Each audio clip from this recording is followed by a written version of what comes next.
Rule number 66 में हम क्या पढ़ने वाले हैं, रूल नंबर 66। इसके पहले हमने 65 रूल पढ़ लिए हैं। आज हम रूल नंबर 66 पढ़ने वाले हैं। रूल नंबर 66 में हम क्या पढ़ने वाले हैं, इसके पहले मैंने एज का बता दिया था। एज का यूज़ हम कैसे कैसे करते हैं और उनके साथ कौन कौन सी वर्ब आती है, सिंगुलर या प्लूरल। आज हम देन का देखेंगे कि देन के बाद जब सब्जेक्ट दे या फिर दोज छिपा हुआ रहता है तो इसके साथ प्लूरल वर्ब का प्रयोग होता है। सेम एज की ही तरह है कि अगर आपके सेंटेंस में देन आ रहा है और देन के बाद आप देखेंगे कि देन के बाद जो हमारा सब्जेक्ट होता है वो दे या दोज ये छुपा रहता है और इनके साथ वर्ब कैसी आएगी, प्लूरल वर्ब आएगी। कभी भी देन आप देख सकते हैं, देन कभी भी आएगा। इसके बाद वर्ब कौन सी रखना है, तो इसके बाद आपने ध्यान रखना है कि इसके बाद जो सब्जेक्ट है वो दे है या दोज है, ये सेंस निकल रहा है। तो यहाँ पे हम कौन सी वर्ब रखेंगे, प्लूरल वर्ब रखेंगे। एक एग्जांपल ले लेते हैं। फॉर एग्जांपल एक एग्जांपल ले लेते हैं। जैसे कि मैंने लिखा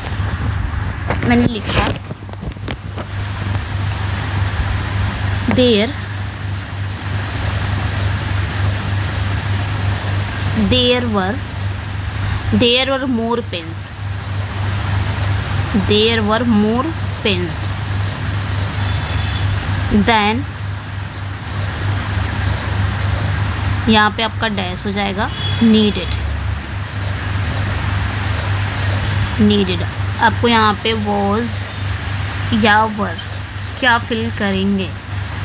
तो यहाँ पे आप देख सकते हैं कि there were more pens, मतलब वहाँ पे कितनी पेन्स थी, मतलब देयर वर मोर पेन्स, अधिक पेन थी, उन्हें ज़रूरत थी, जितनी उन्हें ज़रूरत थी। यहाँ पे सेंस क्या निकल रहा है, जितनी उन्हें ज़रूरत थी। तो यहाँ पे देन आया और देन के बाद जो सब्जेक्ट छिपा हुआ है वो दे छिपा हुआ है और दो छुपा हुआ है। ये अपने दिमाग में रखना है कि यहाँ पे जो सेंटेंस है, अब यहाँ पे जो वर्ब आएगी, वर्ब कौन सी आने वाली है। तो यहाँ पे हमने कहा है ना प्लूरल वर्ब आएगा, तो यहाँ पे आपका वर हो जाएगा। ये चीज़ें आपने ध्यान रखनी है, ठीक है। वॉज नहीं होगा, वर हो जाएगा। और एक चीज़ और ध्यान रखिएगा, यहाँ पे आपने ध्यान रखना है कि देन के बाद जब सब्जेक्ट दे या फिर दोज हो और जो कि वो छिपा रहता है, हाइड रहता है, तो प्लूरल वर्ब आएगा। बट देन के बाद जब सब्जेक्ट आपका इट हो, ये ध्यान रखना है, इट का सेंस निकले और वो जो सब्जेक्ट आपका इट हो वो हाइड हो, तो इसके साथ वर्ब कौन सी आएगी, सिंगुलर वर्ब आएगी। इसका भी एक एग्जांपल ले लेते हैं, वो सेंस के अकॉर्डिंग ही आपको पता चल जाएगा, ठीक है। जैसे मैंने कहा there were more deaths than, अब यहाँ पे आपने क्या रखना है, रिपोर्टेड, ओके, रिपोर्टेड। अब यहाँ पे क्या रखना है कि there were more deaths than dash reported, ठीक है। तो यहाँ पे आपका क्या हो जाएगा, देयर वर मोर डेथ, मतलब जितनी अधिक मौतें थी, देन डैश रिपोर्टेड, जितना बताई गई थी। तो यहाँ पे आपका क्या हो जाएगा, इट हो जाएगा। सेंस क्या निकल रहा है, इट का, सॉरी इट नहीं होगा, यहाँ पे आपका हेल्पिंग वर्ब हो जाएगा, वॉज हो जाएगा, सॉरी यहाँ पे क्या हो जाएगा, वॉज रिपोर्टेड, मतलब जितनी मौतें बताई गई थी उससे कहीं अधिक थी। और यहाँ पे जो आपका सेंस था कि there were more pains than were needed, मतलब उन्हें जितने पेनों की ज़रूरत थी, उन्हें जितने पेन की ज़रूरत थी उससे कहीं अधिक पेन थे, तो ये सेंस निकलता है। तो ये चीज़ें ध्यान रखनी है कि कहीं पे भी अगर ये एज वाले में मैंने बता दिया था, तो देन वाला भी आपने ध्यान रखना है कि अगर सेंस निकल रहा हो दोस्त का तो प्लूरल आएगा देन के बाद, अगर सेंस इट का निकल रहा है तो देन के बाद आपका सिंगुलर वर्ब आएगा। ये चीज़ें ध्यान रखनी है, ओके। नेक्स्ट जो रूल है कि यदि दो या दो से अधिक सिंगुलर नाउन हो और एंड से जुड़े हों तथा फर्स्ट सिंगुलर नाउन या प्रत्येक सिंगुलर नाउन के पहले नो का प्रयोग हो तो इसे सिंगुलर माना जाता है और इसके साथ सिंगुलर वर्ब का प्रयोग होता है, ठीक है। मतलब दो नाउन एंड से जुड़े हों, दो सिंगुलर नाउन एंड से जुड़े हों और पहले वाले नाउन या फिर दूसरे वाले नाउन, सभी सिंगुलर नाउन के पहले नो का प्रयोग अगर हुआ है तो इसे हम सिंगुलर मानेंगे और वर्ब भी सिंगुलर लगाएंगे। एग्जाम्पल देख लेते हैं, एग्जाम्पल से क्लियर हो जाएगा। जैसे कि मैंने कहा no boy, no boy and no girl, and no girl was, या फिर आपका verb present there, present there. यहाँ पे आपका क्या फिल करने वाले हो आप? यहाँ पे मैंने कहा ना कि दो या दो से अधिक सिंगुलर नाउन हो और एंड से जुड़े हो, तो यहाँ पे दो ही है, दो या दो से अधिक, मतलब टू या मोर देन टू भी हो सकता है।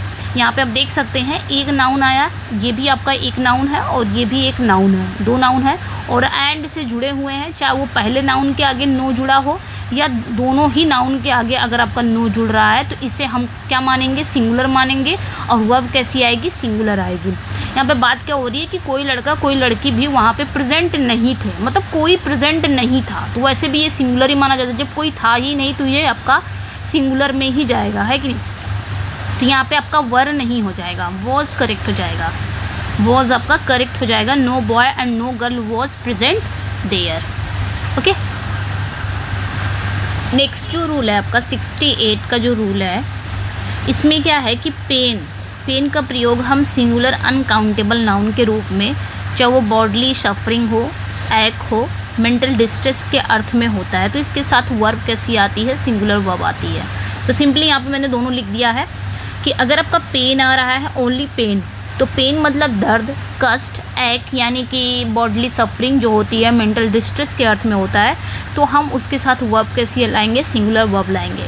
अगर आपका पेन्स आता है, एस लग गया, तो तुरंत इसकी मीनिंग चेंज हो जाएगी। तो इसका मतलब होता है ट्रबल, एफर्ट, यानी कि तकलीफ, परेशानी, प्रयत्न, कोशिश।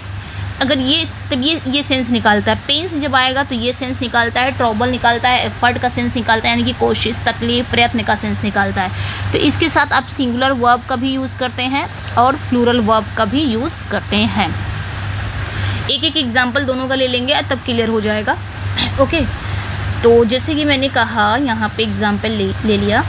जैसे मैंने कहा your pain, your pain, your pen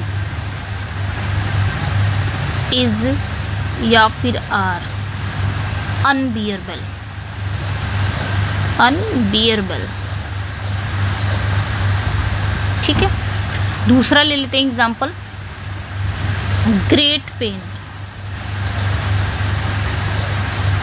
great pens, great pains has या हैव बीन, हैज़ या हैव बीन टेकन। ठीक है, तीसरा ले लेते हैं मच पेन्स। अभी मैं बता रही हूँ कि कहाँ पे सिंगुलर और प्लूरल दोनों आते हैं। जब पेन्स आएगा तो सिंगुलर प्लूरल दोनों कैसे आ सकते हैं। Much pain, has, again have been taken. ठीक है, अब ये बताना है तीनों सेंटेंस क्या सही है, क्या तीनों सेंटेंस यहाँ पे सही है। तो पहला वाला देखेंगे, your pain is are unbearable. ये किस पेन की बात कर रहा है? ये दर्द की बात कर रहा है या एफर्ट की बात कर रहा हो, परेशानी की या कोशिश की बात कर रहा है? मैंने कहा कि आपका जो दर्द है वो अनबियरेबल है।